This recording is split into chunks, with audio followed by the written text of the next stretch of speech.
സ്വപ്പം music കേൾക്കാം. 1 2 3 4 നമ്മൾ അനാഥരാണ്, ഗുണ്ടകളല്ല. എന്തോ ഞാൻ എന്താ പറഞ്ഞു? അതിന് തന്നാരും വിളിച്ചില്ല. വിളിച്ചു തന്നെയല്ലേ താ കേൾക്കണത്? എങ്ങനെയാ ആവശ്യത്തെ കാര്യങ്ങൾ ഇടപെടുത്ത? നമ്മൾ അനാഥരാണ്, ഗുണ്ടകളല്ല.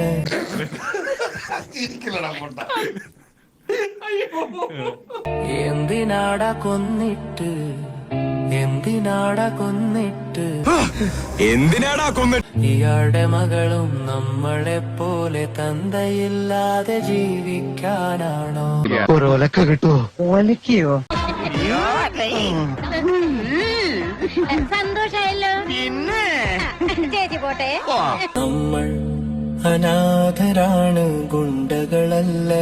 പിന്നെ എന്റെ ജാതകത്തിൽ പറഞ്ഞിട്ടുണ്ടായിരുന്നു 20 വയസ്സ് വരെ എനിക്ക് കഷ്ടപ്പാടും ചീത്ത സമയമാണെന്ന്. പിന്നെയോ? പിന്നെ അത് ശീലായിക്കളും കുഴപ്പമില്ലെന്ന ജോത്സ്യം പറഞ്ഞേ. ഇവിടെ തന്നെയല്ലേ അവളും വളരേണ്ടത്. അറമ്പറ്റി പാട്ടം നിർത്തണ്ട. നമ്മൾ അനാഥരാണ്, ഗുണ്ടകളല്ല. ജീവിക്കാൻ ഇപ്പം ഒരു മോഹം തോന്നുന്നു. അതുകൊണ്ട് ചോദിക്കാം, എന്നെ കൊല്ലാതിരിക്കാൻ പറ്റും? അപ്പോൾ നമ്മൾ പിന്നെ വരാം.